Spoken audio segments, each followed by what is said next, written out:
Hi, I'm Tamara Hanes from the American Quilters Society. I'm here at Quilt Week, Lancaster, with Ron Stefanik from Fulton, New York. Welcome. Well, thank you. Good to meet you. You as well. We are so excited to be interviewing a contestant here in our contest. So Ron, tell us about Too Much Fun 3, and I also want to know what happened to 1 and 2. Well, 1 and 2 are at the house, and they were done probably a year earlier than this one, 2015.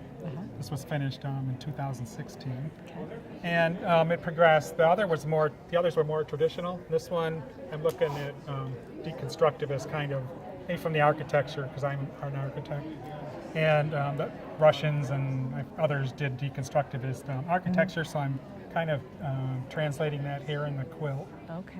And it's breaking apart, as you can see, and some of it over here, showing the grid, and the elements are coming out in this portion. Yes. And I describe it a little more modern because there's a lot of negative space that I was going to say. a quilter certainly could take advantage of. And I had Mandy Applebee from Yellow House Quilts, and she quilted it and did take advantage of all the negative space that's here.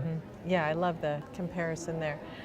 Tell us about how to construct one of these blocks, because that was a little bit unusual. Right. If you looked at, say, one of the blocks, well, let's go to a more simple one, like right here. Okay.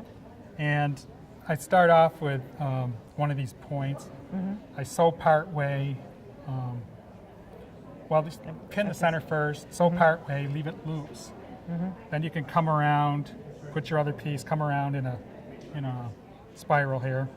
That part's loose, so at the end I can tear the paper, it's paper piece, and it can be finished, nice and flat, get a nice seam. Absolutely. So this is paper piecing with a machine. Right. Okay. And tell us about the fabrics that you chose. How did this color scheme come about? What is this inspiration here?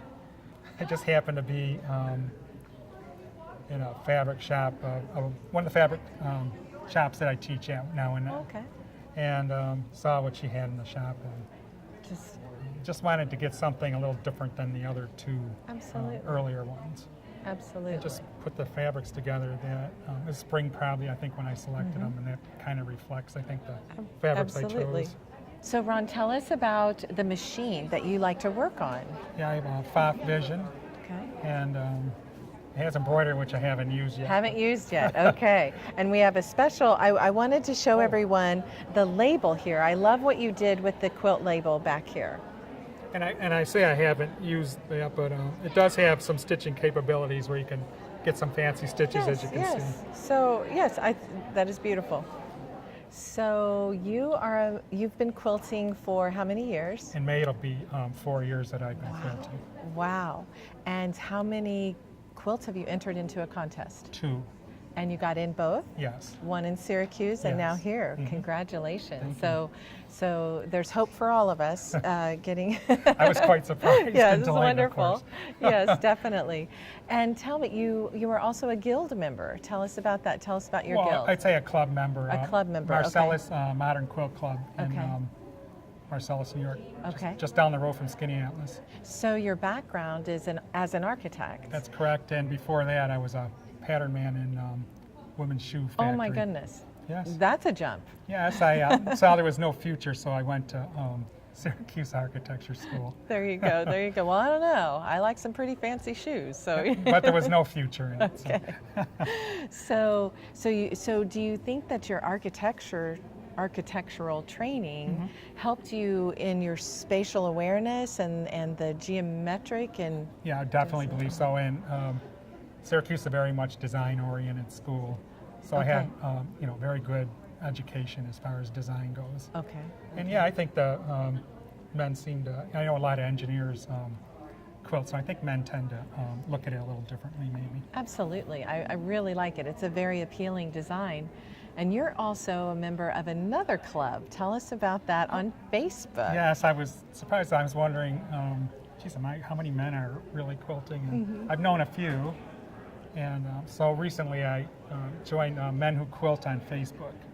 And a gentleman out of Australia started this group. And there's almost 1,000 members, not quite. Yeah. So I was very surprised all the men there were. Absolutely. All around the world, in this country, of course, too. And I think when we opened that page, we saw your quilt at the top. Yes, I was very honored and Yeah. told him so that he actually featured one of my quilts for the cover.